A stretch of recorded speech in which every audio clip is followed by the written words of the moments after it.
le o te mamau.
So many vi ai le tua. Amen. Mo le atlangang faftai tele lava fa ngaina to si fonga matangofi fa maulunga ina ile vi ingo le tua faftai.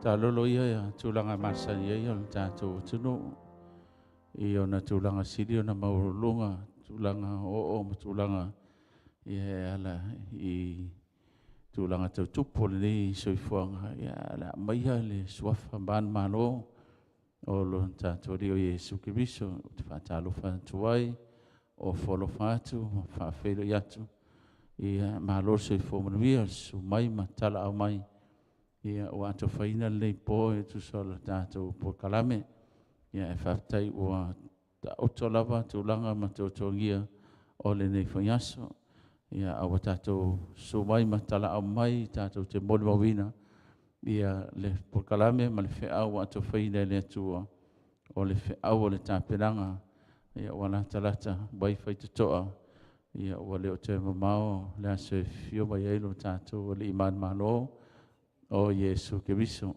o na whaaftalu whaatu lea wea o whaimasui o le au na lea tua le Failauga ia le nei pō ia maise le nei tua le tātou ngaruenga o whalo whaatu ma whaatalu whaatu o le talo ia whaamanuia tele le tua ia e are lau whaafonga le fiafi ia le upu ua tāpereina mo I tātou o saunia le tātou talo lo mātou tamai o le rangi Whaftai nei awa no mātou maua. O mātou tano ati lau fio, tai mai lau fio le li I le amatai no na mātou por kalame ma le sauninga Faapitoa. Ia bel FEAU nei pole li ie pa iatu. E le ngata o whirangalo maloto taito tasi. Ia o ele o loto a meise fo i o turi manu e fio le nina no langi le FEAU le anu. Ina ia TAPENA ma saunia i mātou o le FEAU le taimi. Wala talata lava le aso e te fio mai ai. Whamanuia le atua e le whaafonga o lo nua mai rātou a su mai le nei pō. Ia ai sirisiri lava o au whaamrianga i lawa o na o nea awala mai ai. O lo lava finangalo i lo suafa ke viso. Ua mātou titalo, ua mātou wala au atui nei. Amene. Tula nei o tātou pokarame ia ofisiri. Se vaenga te whifisiri ai. Ia mese foi, ia whapena le whiwhia tai au. Ia whamlia le atua tu salne whiawhi, whaptai.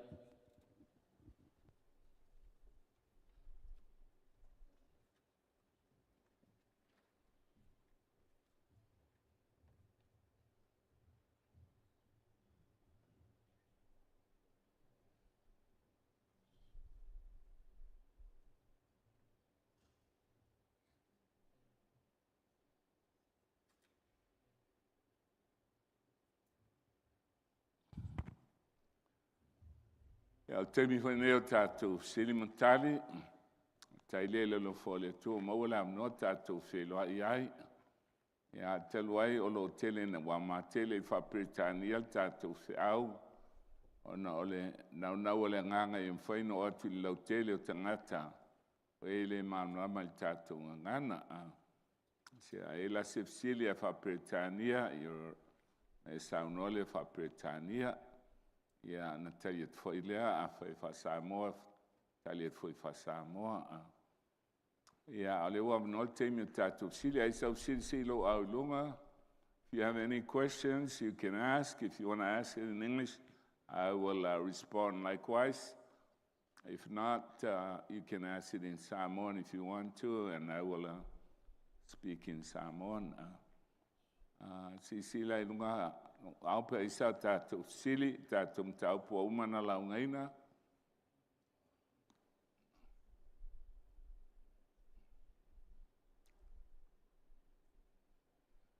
Ia, ele sili leilu mai, mole mai tātou maiki.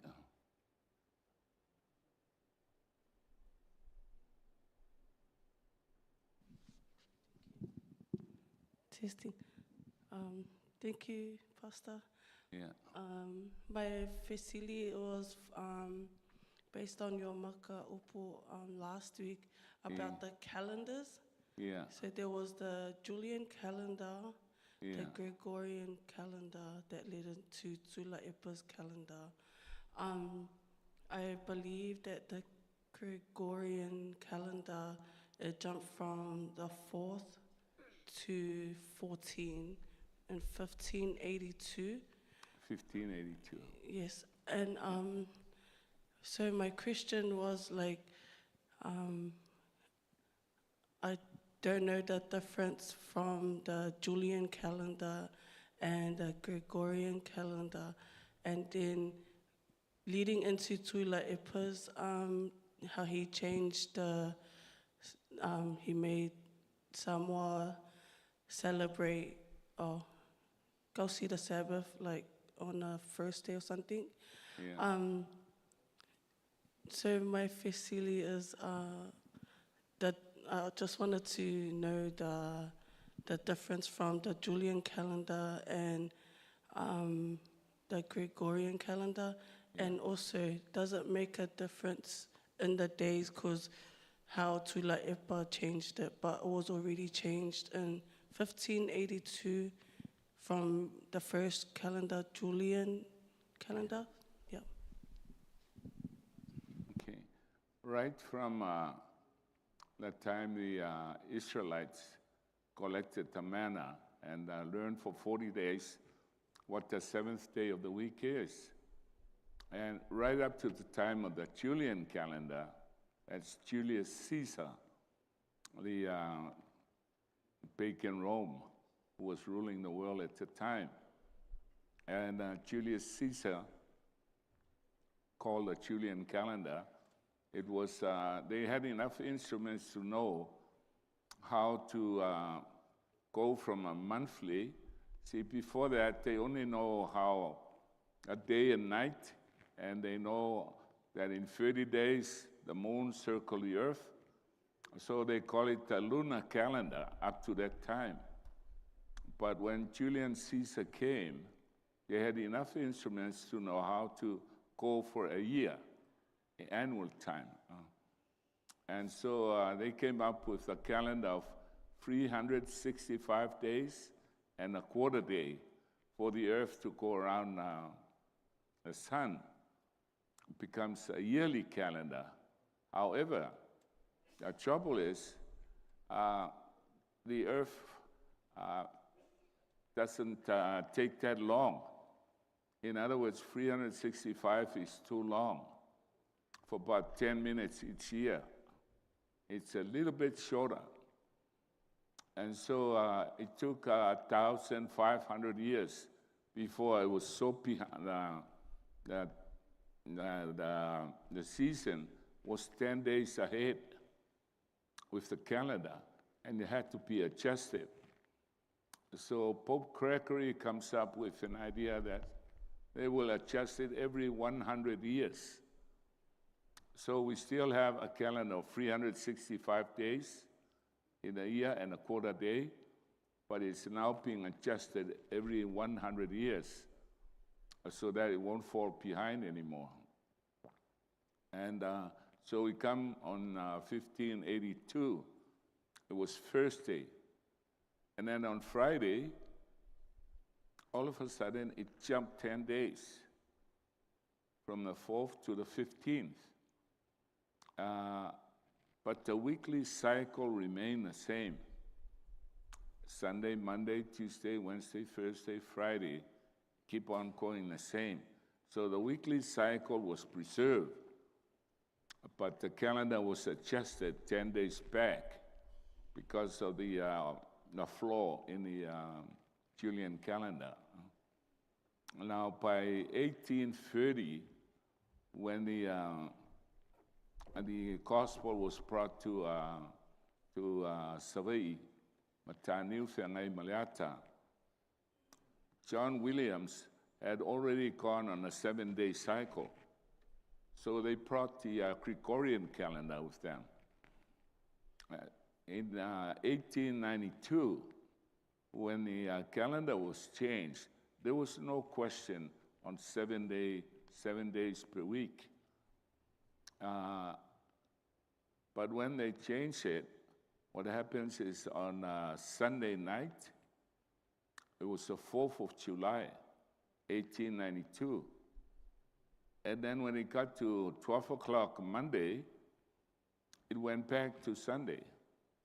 So thus you have 2 Mondays, which make that week 8 days. Got it? 8 days. But the Seventh-day Adventist Church changed and followed where the calendar is because Alan G. White was in charge. Now, when Kuilepa changed the day back for business reasons, when he changed the calendar back, the Seventh-day Adventist Church were told not to follow the calendar, to just remain the same because they know that will make Sunday, the first day of the week, as a Sabbath, like they claim, so that they are in harmony now with the Catholic. So they stay in, not knowing that when they did that, they were following the papacy, at least not knowing in Samoa. But we know because the papacy has already changed. And the Seventh-day Adventist Church, the General Conference, have already signed a contract that they will become part of the Ecumenical Council. The Ecumenical Council is a council of all governments and all churches who agree to keep Sunday holy without a text in the Bible, but it shows the power of the Catholic Church, that they are the only church that God will listen to. And so that's what happened. And we told them, I knew I preached in Lauli 5 years before that time and told them the church is going to tell them to keep Sunday. But it was hard because they listened to their leaders, not me. And that's what happened. And today, I just came from the south to Tokoroa. And I was surprised that many of our people, Samoan people in Tokoroa, don't even know that Samoa is now, Seventh-day Adventist is now keeping the seventh day as the first day of the week, Sunday. In fact, one of the ladies, one of the very strong speaker, said she's going to go to Samoa and find out if the Adventists are really keeping Sunday as a Sabbath. If they do, he will come back and tell all the others. So we got a missionary there coming up. Okay? Thank you, Pastor. I understand now. Okay. Ia, o tāua lea mō tātou, kia se o leo whapretania, o te iloa wa lava teimi na awel whiau wha Samoa. Ai, o teimi tauna awel whiau laulangi atoa il ngana Britania. Ia, non sa ilea mani whail mana ile, tamu whai leo na ile. Ia li similila tō whapretania, ia mwhai o na iloa e tātou, langa na whiwhilia Faapitoa le tua tātou e whai ma MULIMULI ai laulangi. Mai whautou, e le ai ma se e kale sia a sofitu po so se loti kerisiano o whai le cleansing le whai tātou. E le se malama iai. Se i vāna alwha na ua le tua, o le ia tātou, tāte malama i le pumoni. O lona lua.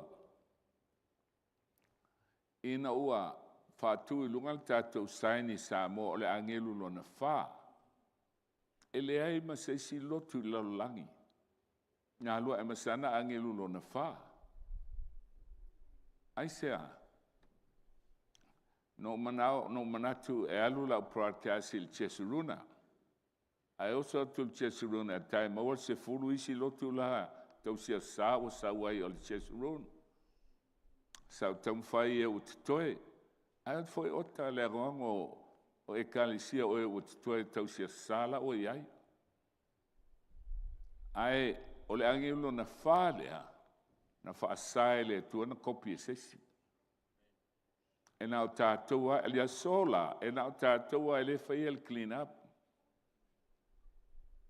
Ai, o le mena e la ina alfa Britania nel FEAU wa level teimi na vegi si o tātua tino.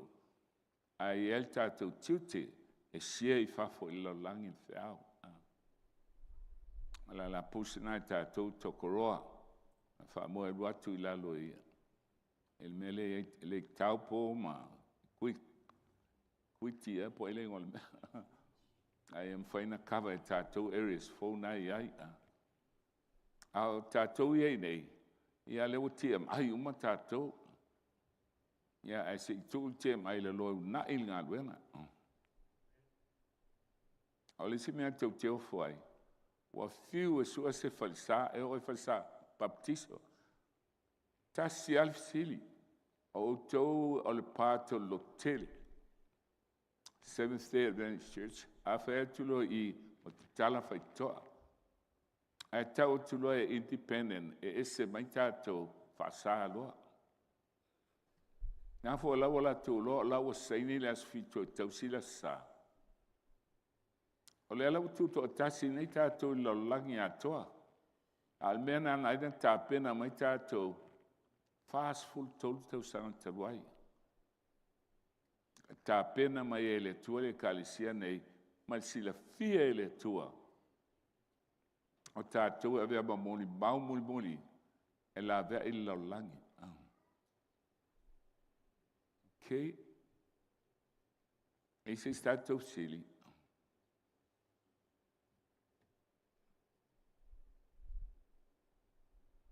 Ai sa sili an sili lum. Tawa foi ele man la man leito e sili. É um ap sili na sosan e ni stanata.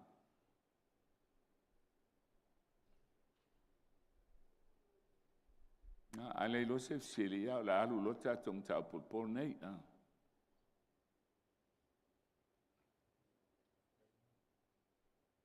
Okay, o mana Faapitoa tu le malu al tatou au fia nei po ia ala mata lo tatou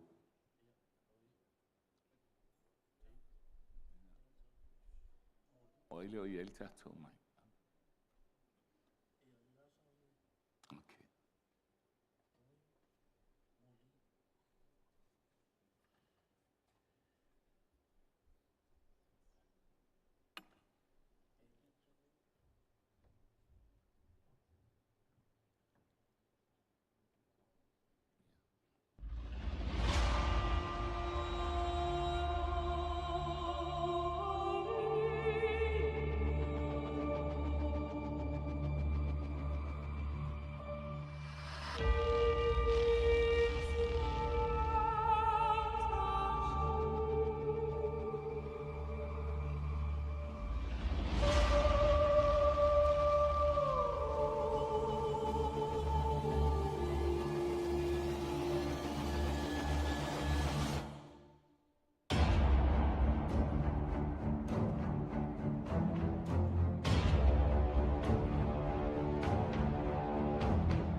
Lift up the trumpet and loud let it ring.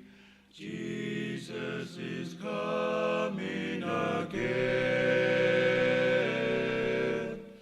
Cheer up, you pilgrims, be joyful and sing. Jesus is coming again. Coming again, coming again. Jesus is coming again. Nations are angry, by this we do know. Jesus is coming again. Knowledge increases, men run to and fro. Jesus is coming again. Coming again. Coming again. Jesus is coming again.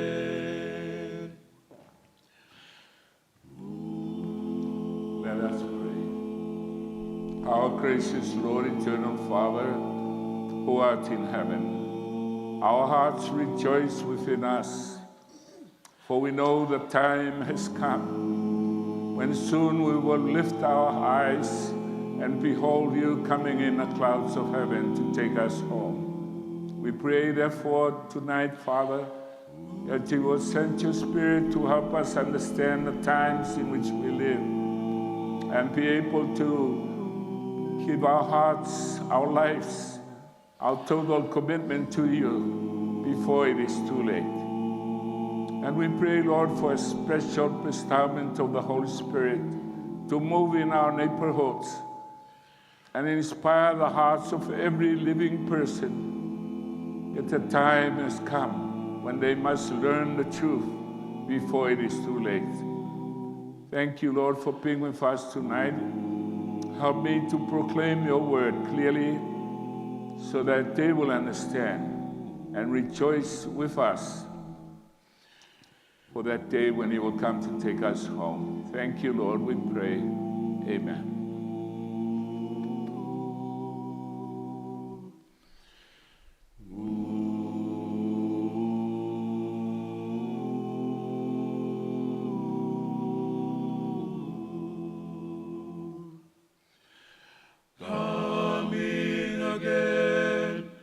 Coming again. Jesus is coming again. Amen.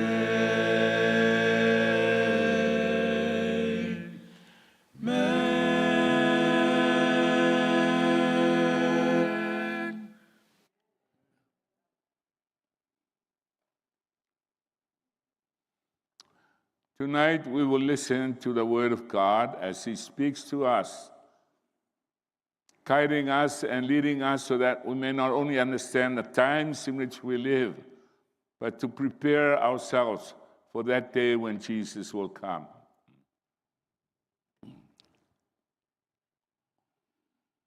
Tonight we will talk about the 144,000 and the two witnesses.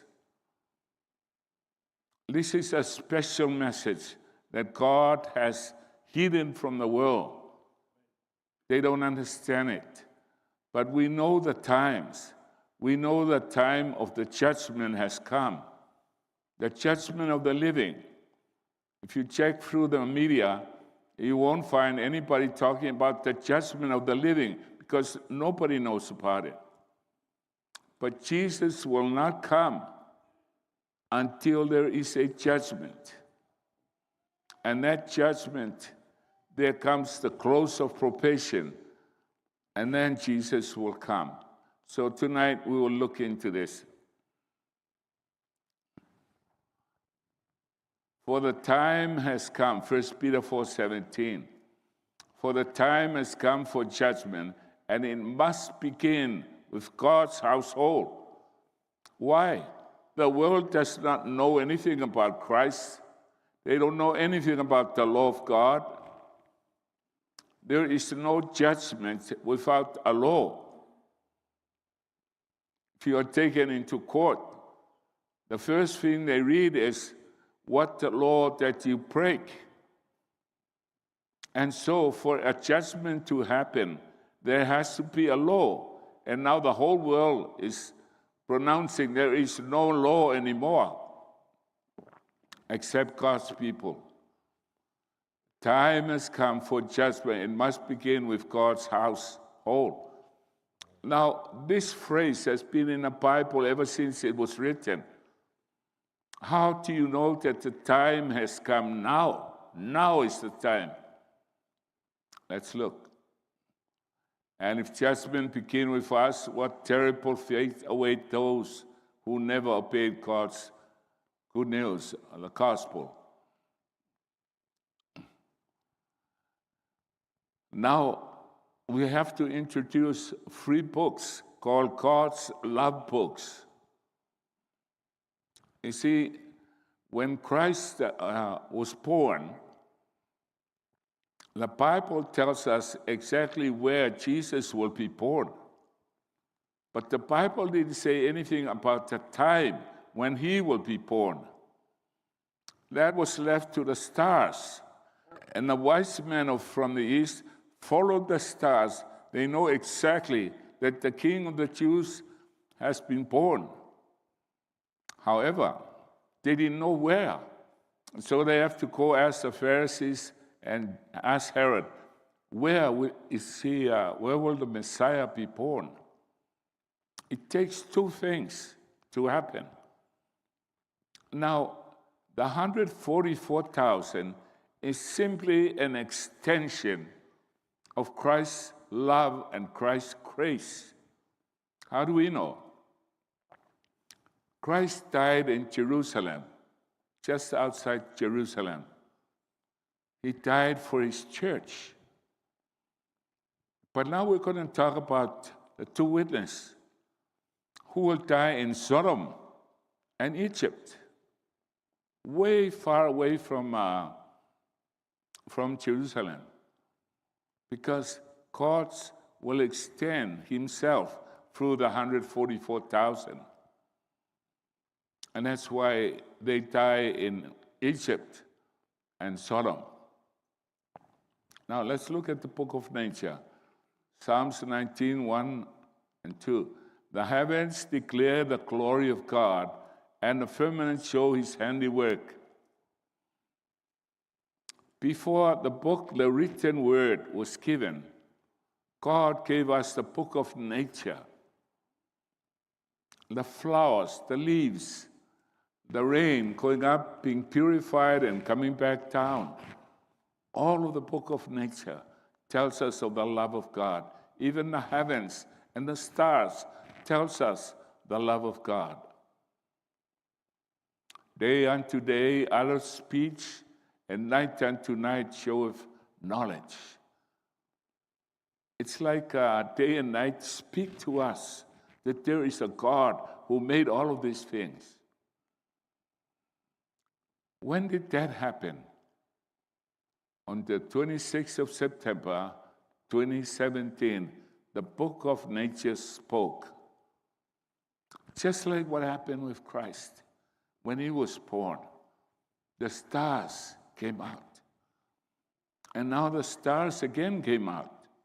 Not from the astrologies that we learn today, but the ancient astrology goes far back to Daniel's time. And this is what we see. One, and there appeared a great wonder in heaven. This is 26 September 2017. So we know the time for the judgment of the living has come. And there appeared a great wonder in heaven, a woman clothed with the stars.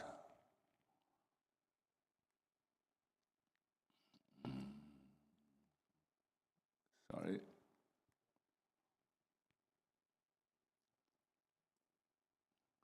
If you look into the Hebrew woman, you'd see it's clothed with the sun. The sun actually comes down, but on the top, it has 12 stars.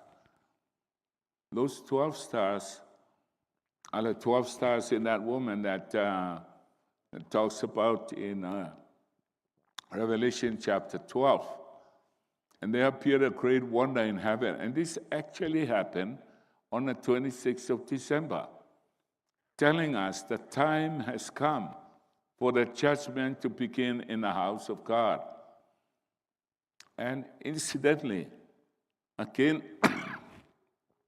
after Trump has been inaugurated, the planets are also lining up again, confirming what has happened. And there appeared a great one, and a woman clothed the sun and the moon under her feet, and upon her head a crown of 12 stars. And she, being with child, cried out, travailing in birth and pain to be delivered. And you see that star moving back and forth? That actually happened in heaven. It meant that the church or the woman was in pain to be delivered. All this happened in the month of September.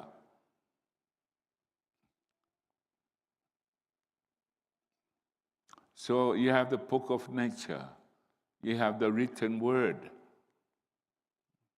The law of the Lord is perfect, converting the soul Why the law?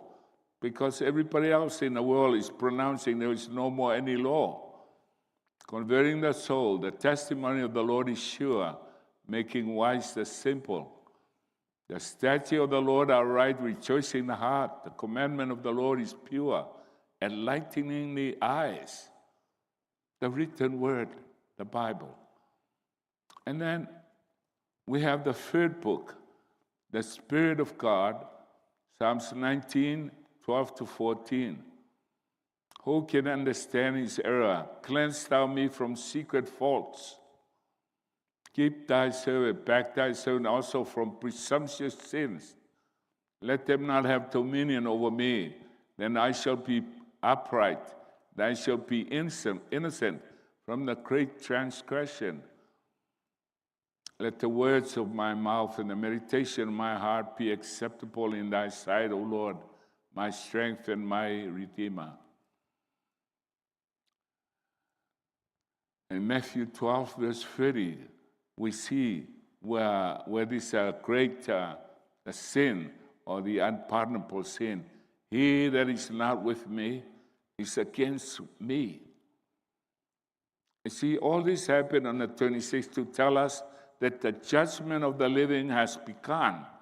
And there are only two sides you can be. You can be against God or with God. You have to take a side. Because out of the whole world, there are only two sides, God and Satan. Wherefore I say unto you, all men of sin and blasphemy shall be forgiven unto men, but the blasphemy against the Holy Ghost shall not be forgiven unto man. And we've heard that subject already. So the last message, God is telling us that there are only two sides. When did that happen? 26th of September. The heavens tell the glory of God. 1 Peter 4:17, a time has come for judgment must begin with God's household. Now the stars that appeared in the heavens, how did that coincide with the same day that Trump signed the Sunday law? All of these things happen, and there's a time into it to tell us that time has come. We didn't just pick a time. No, the stars tells us which time, just like the stars guided the wise men from the east when Christ was born. And if judgment begins with us, notice, the judgment begins with us, the church. And if it begins with us, it begins from the leaders on down because they know better. What terrible fate awaits those who never obeyed God's good news. God's good news, the time has come. And there was given me a reed like unto a rod, and the angel stood saying, I'm reading now from Revelation 11, 1 to 3. Rise and measure the temple of God. We're now talking about the judgment of the living. Rise and measure the temple of God. What was it? God gave Moses the exact measurements of the temple. But it's not talking about how long or how big the sanctuary was. It has a spiritual meaning.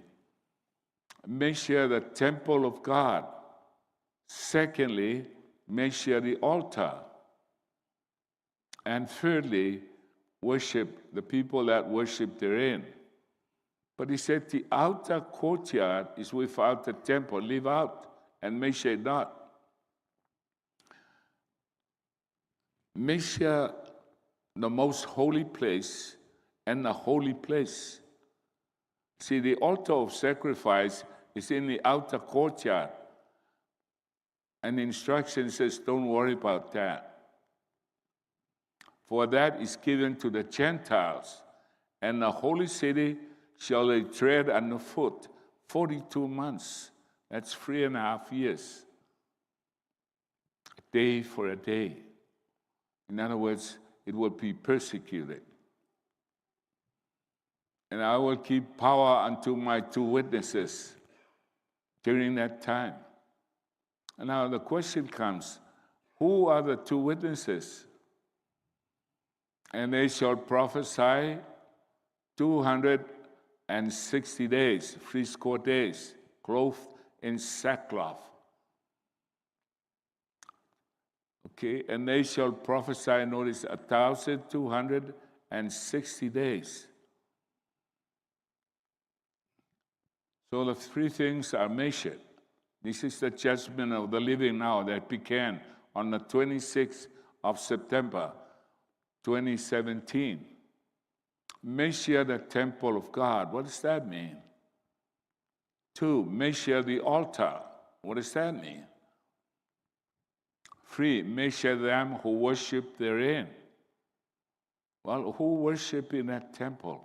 It's God's people. So let's see how that comes. Measure the temple of God. What does that mean? 1 Timothy 3:15. But if I tarry long, that thou mayest know how oughtest to behave thyself in the house of God. It starts with your behavior, my behavior.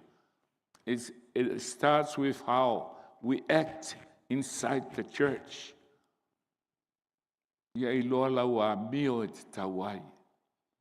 Which is the church of the living God. We don't serve a dead God, we serve a living God. And that church is the pillar and crown of truth. Measure the temple of God, the truth. In other words, the church of God must have the truth. Its foundation is the truth, and its pillar, the foundation and the pillar, is the truth. Measure the temple of God. Foundation is the truth, and the pillar is the truth. Notice now. First, we have the pillars. The pillars are the leaders who are alive, the leaders who were appointed through God of the church. Without the leaders, all we have is a foundation.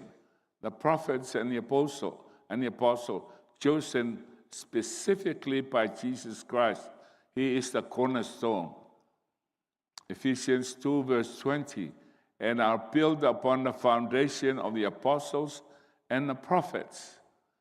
Jesus Christ being the chief cornerstone.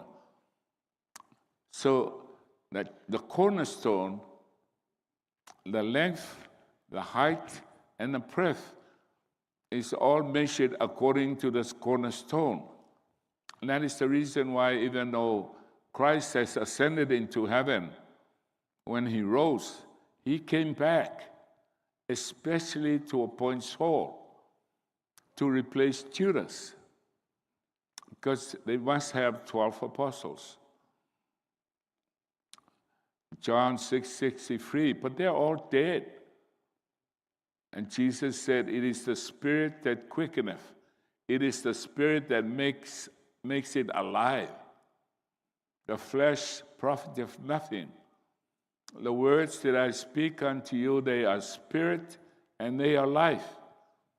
In other words, even though the prophets and the apostles are dead, their words, the words they wrote, the Bible, they speak to us.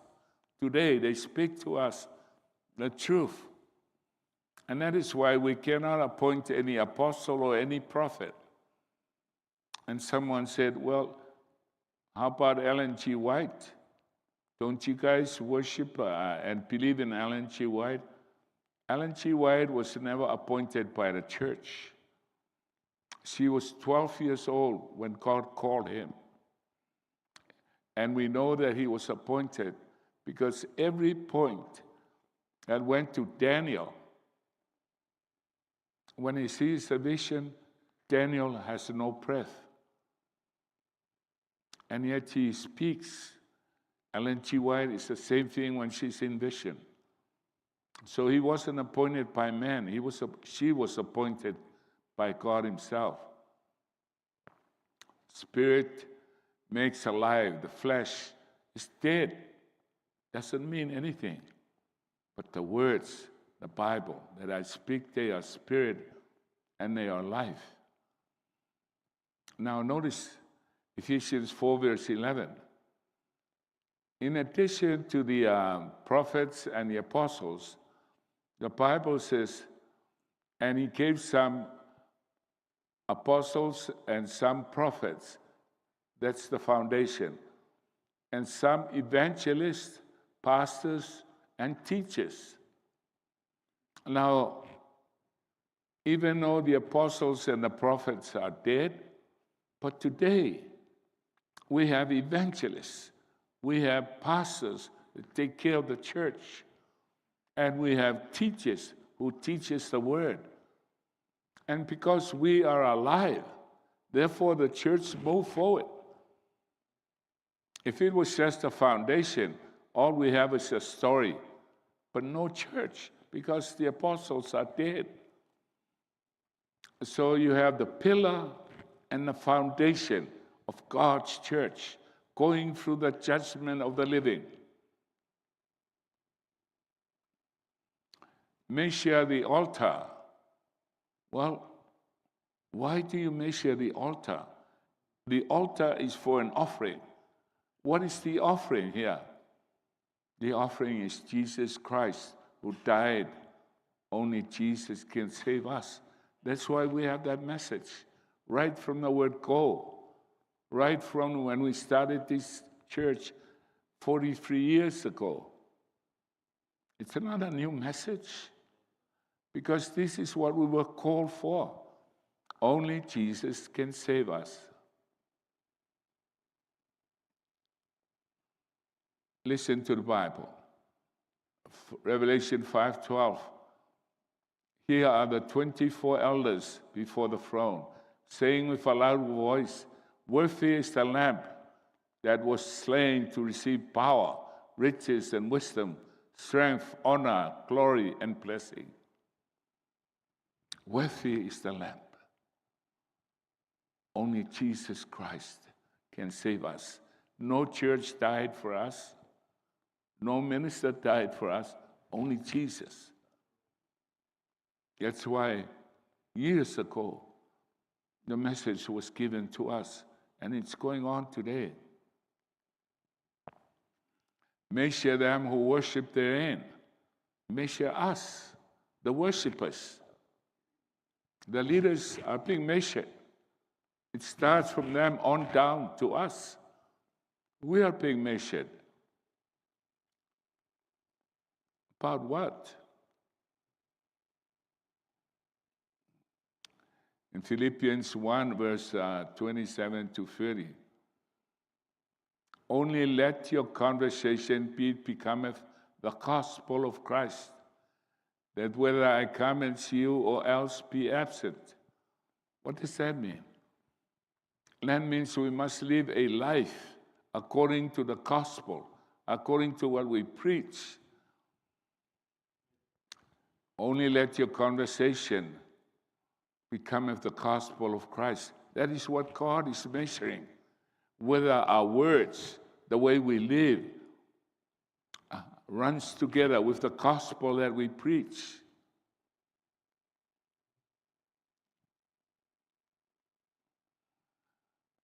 Secondly, in nothing terrified by your adversaries. Adversaries are those who are against us.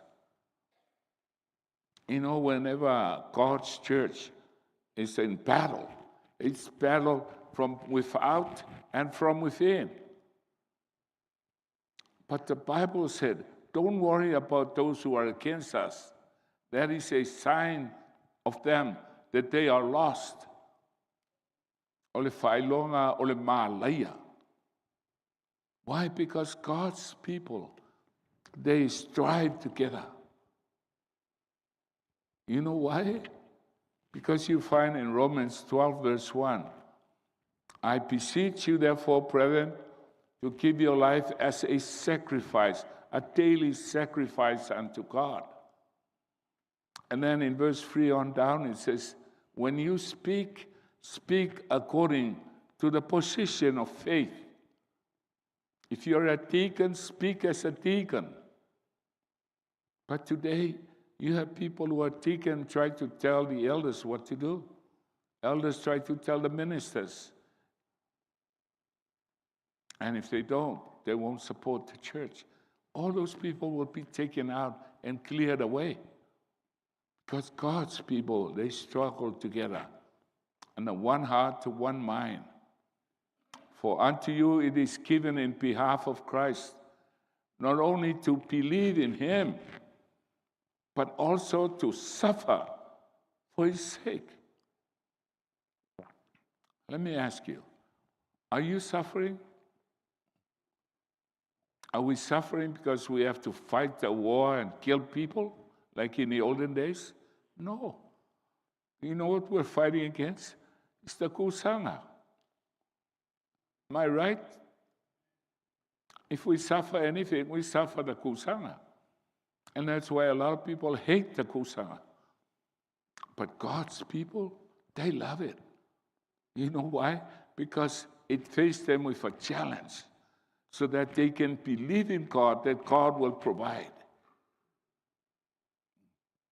Like one of the ministers, newly graduate ministers, says, I'm glad because the kusanga tells me to have faith in Christ. And the other one says, I listened to the morning, and he says, it helps me, it makes me joy to hear my wife tells me, now I know my husband is a man of God. He's changed his life, changed his name. Whereas he loves to beat up his wife, now he doesn't. He learns to show that he's a man of God. Are you a man of God? Are you still beating up your wife? Are you still murmuring about the kusanga? But thank God we don't have to go fight like in the Old Testament. We have to go fight the Midians and like Gideon and all the others. It's just the money.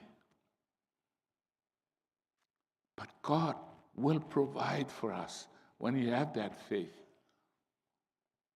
For to you is given in behalf of us not only to believe in him, but also to suffer for his sake. Having the same conflict which you saw in me. Paul was saying, I fought the same battle. Remember? In Timothy, he says, I fought a good fight. He fought too. And he says, I've won the battle. I've kept the faith, believing in Jesus Christ. Henceforth, there's laid up for me a crown of righteousness, which the Lord, the righteous judge, will give me on that day, not only to me, but to all them that love his appearing. Paul fought the same battle. He suffered a battle of faith. Think about it, how he was thrown into jail, beaten up so many times, shipwrecked. He suffered. And so the 144,000, and now we have the church, and now we look at the two witnesses of the 144,000. Who are they? What will they do? What's going on here? Who are the 144,000? Remember I said they represent Christ. Now look at them. Revelation 11 verse 3. Remember the courtyard outside? Just leave it alone because the Gentiles will attack it. But God says, I will give power unto my two witnesses, and they shall prophesy 1,260 days, clothed in sackcloth. Now, who are these two witnesses? How do we know the two witnesses represent the 144,000? Let's see. Zechariah 4 verse 12. And I answered again and said unto him, What be these 2 olive branches which through the golden pipes empty the golden oil out of themselves? Those are the golden pipes. You see the golden pipes? They come in and they come from the top, from where the oil is, and it's spread out to 2 sides.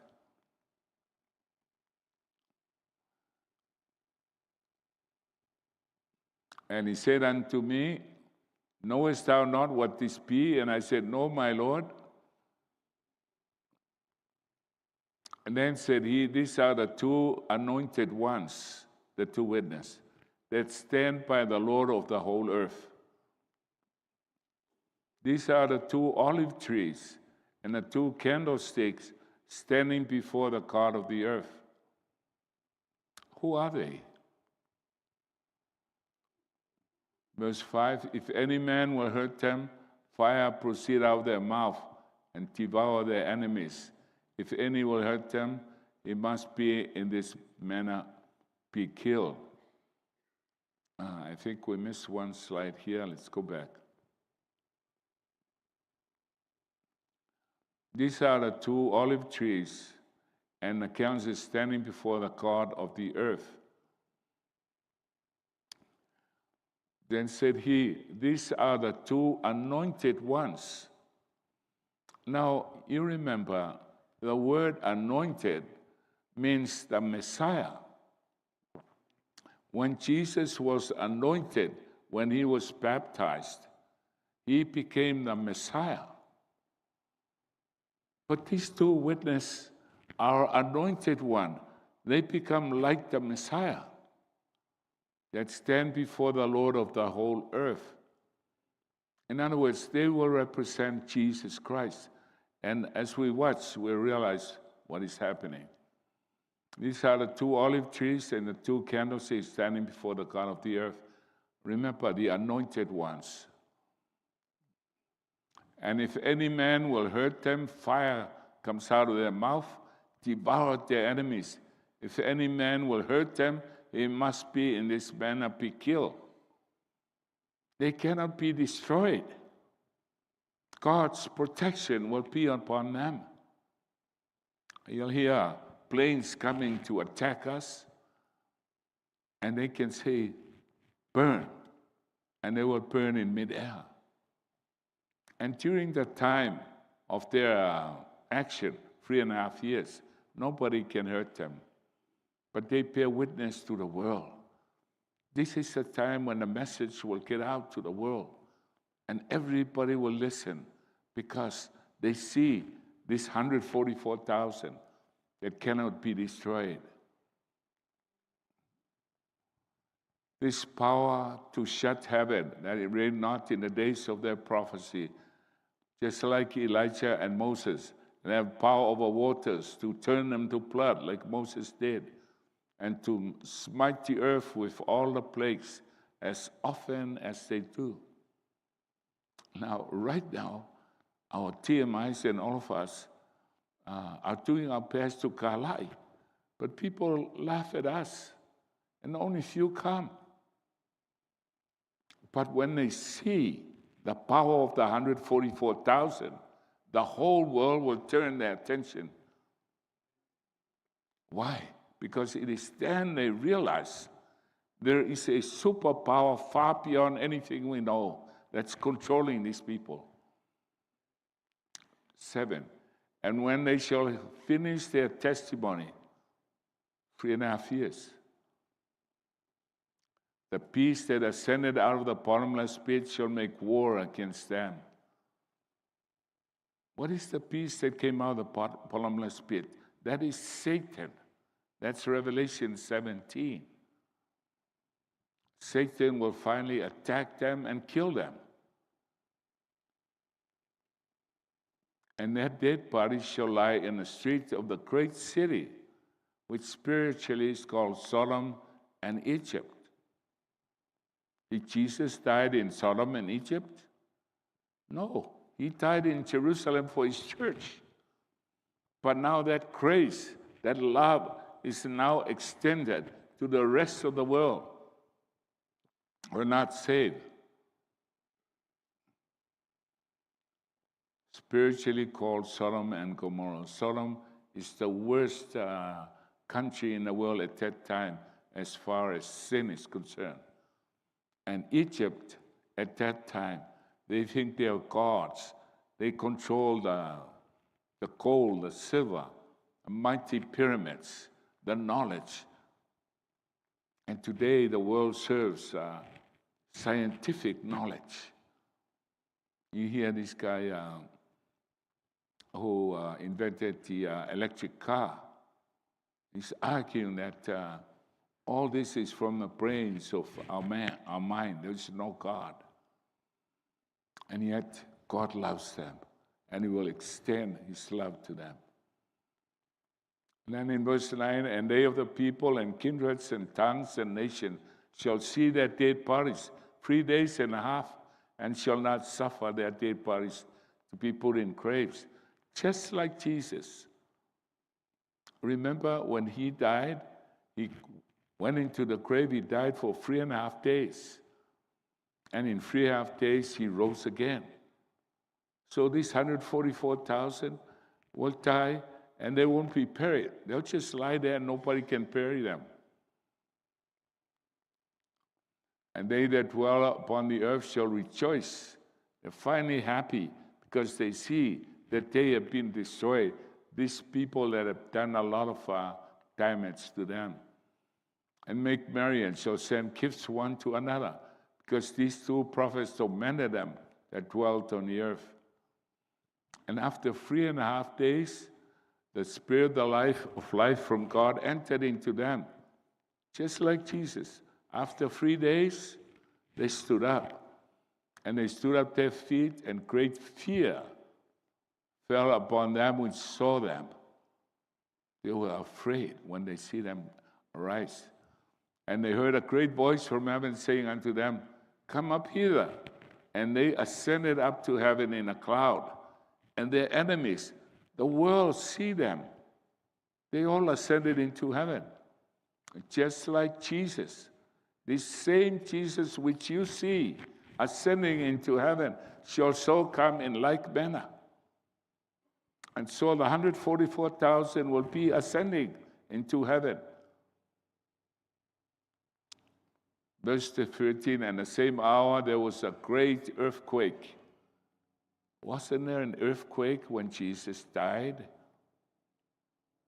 And a greater earthquake when he rose, and the stones was rolled off. And the same thing happens here. And the 10th part of the city fell. In the earthquake were slain of men 7,000. And the remnant were frightened. The remnant. See, not all the remnant will become the 144,000. There's some that remaineth on earth and gave glory to God of heaven. They glorified God for the miracles that they seen happen. The second woe is past, and behold, the third woe cometh quickly.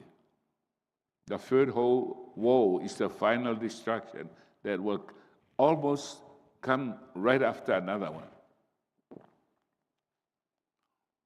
So Revelation 11, and the seventh angel sounded, and there were great voices in heaven saying, the kingdoms of this world are become the kingdoms of our Lord and his Christ, and shall reign forever and ever.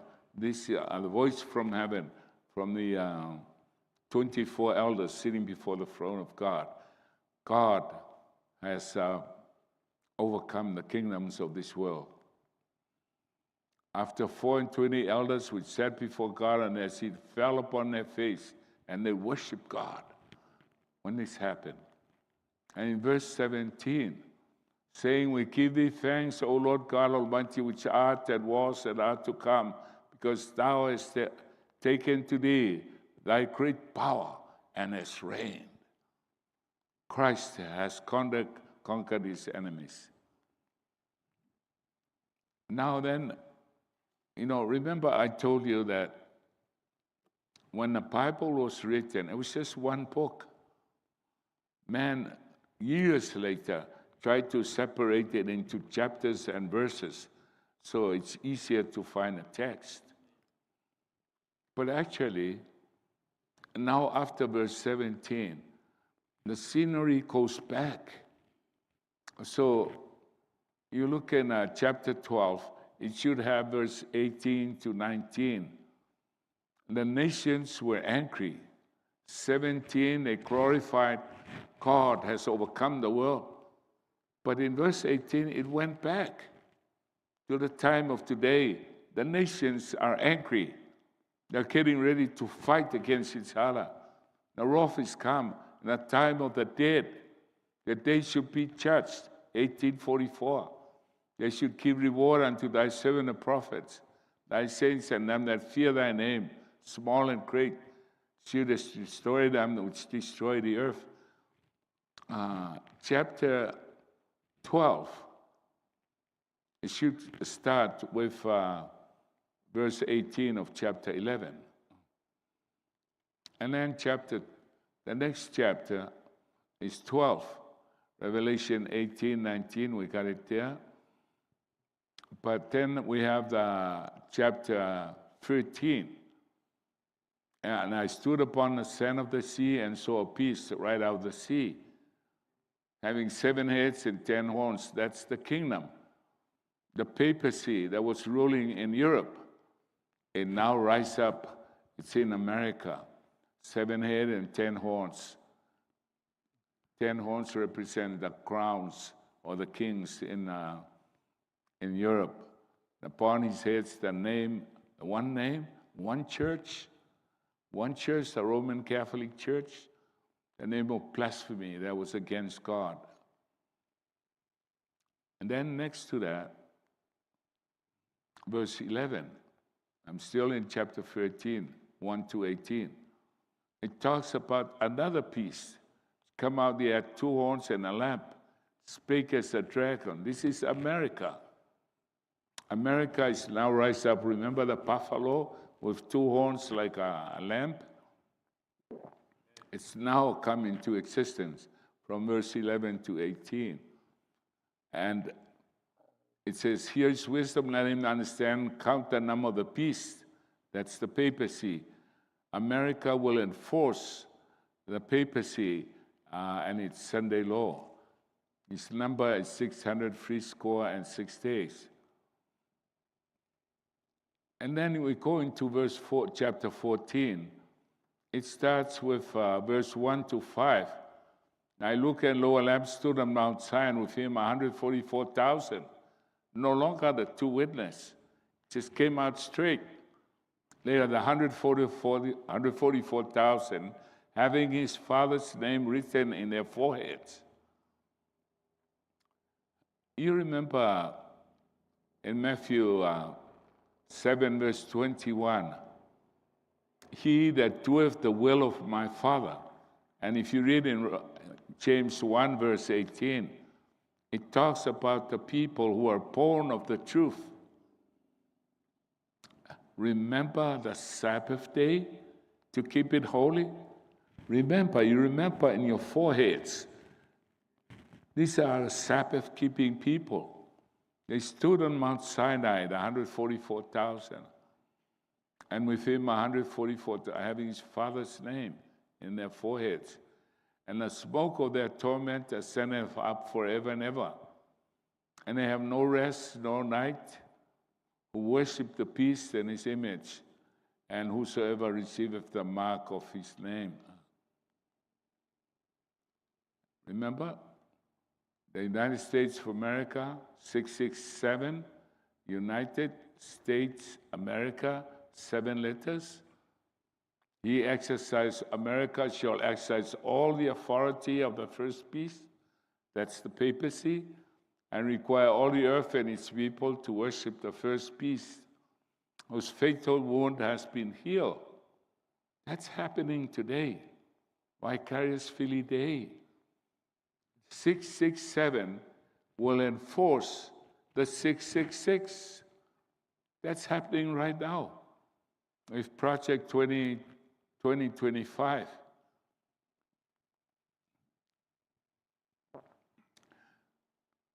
And then Revelation, the three angels' message from verse 6 to verse 13, chapter 14. And then in chapter 15, I look and behold a white cloud. Upon the cloud sat like one, the Son of Man, having on his head a golden crown, and his hand a sharp sickle. And the angel thrust in his sickle into the earth, and gathered the wine of the earth, and cast it in the great winepress of the wrath of God. The angel thrust in his sickle, and devastation shall come on the earth. I saw another sign in heaven, great amount, 7 angels having the 7 last plagues. In them is filled with the wrath of God, a preparation for the plagues to come. And the temple was filled with smoke from the glory of God, and from his power no man was able to enter into the temple till the 7 plagues of the 7 angels. So there's a lineup.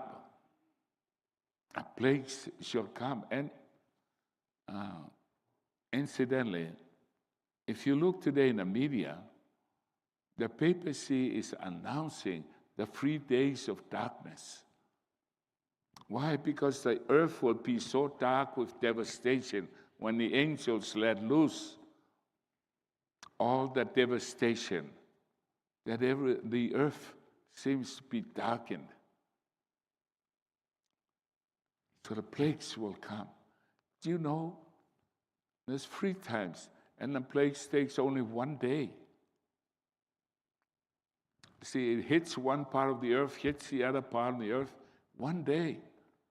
Ellen G. White says that 1 day for a year all ended in 1844, but the Bible says it ended all in 1 day. So it doesn't take a whole year. It takes 1 day for all the plagues to happen. That means there's quite a possibility that God will shorten it this year. And you will see all of this happening. You'll see the 144,000 and the whole world turn and look at us. You will see Rome at, I think tomorrow I'm speaking on that, getting burned down, just like Hollywood was burned down. And when you see all that happen, then you know time is over. You're lost. There's no going back. That's why we have this cleansing. And this week is the last time you'll have an opportunity. If you haven't already rebaptized, this is your last opportunity. What happens after the close of probation? Somebody asked the question, so what's going to happen? What's the use of going to church? Probation is already closed. Here's what happened. Ellen G. White says, this is the Spirit Prophecy, Testimony, Volume 5, page 211. The church will appear in a state of prosperity. Church has a lot of money. And people will be going through the motions of worship. They will not be receiving the Spirit of God. There will be no peace in the heart of those who have rejected God's truth. They still come to church because it's a habit. And they will be like the foolish virgins who went to the church but found no oil in their lamps. They never suffered. They just run around. And at the close of probation, when all this happened, they would be like the foolish virgins that went to church but doesn't want to suffer. Here's the close of probation. When the work of the gospel is finished, the people of God will be sealed. The church, having rejected the grace of God, will be left in spiritual darkness and will no longer have the presence of the Holy Spirit with them. they will go through the motions of religion, but there will be no true conversion. We still come to church, and like I said, if you lokoleaga, you'll always be lokoleaga until you die. You won't change anymore because you neglected the Spirit. And they will go through the motion of religion, but there will be no more true conversion. The close of probation, God says, he that is unjust, let him be unjust still. He which is filthy, let him be filthy still. He that is righteous, let him be righteous still. And he that is holy, let him be holy still. This is what the Bible says happens when a probation is closed for the people of God.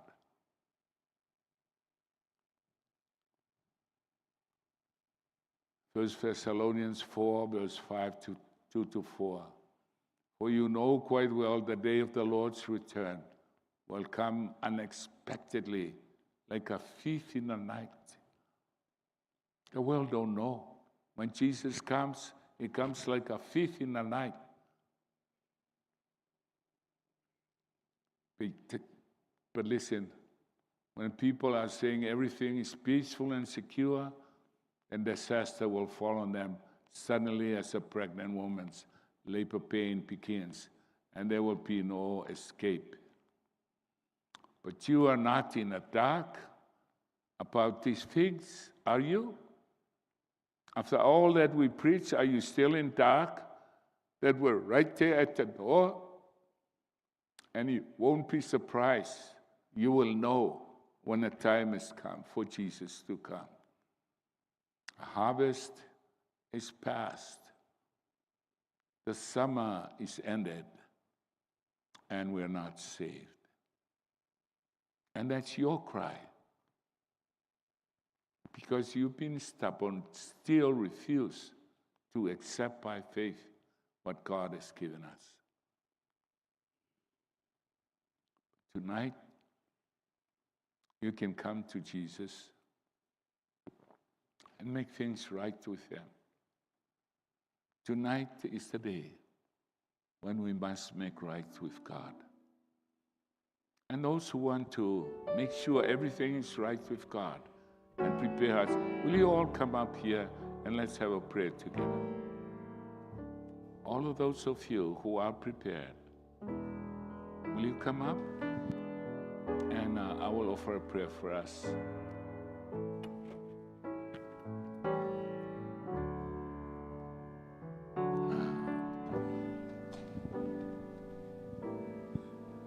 Only the unbelievers remain in the back.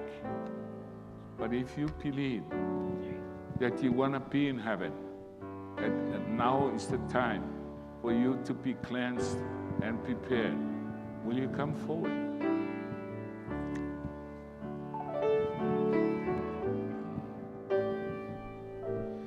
Softly and tenderly, Jesus is calling, calling for you and for me.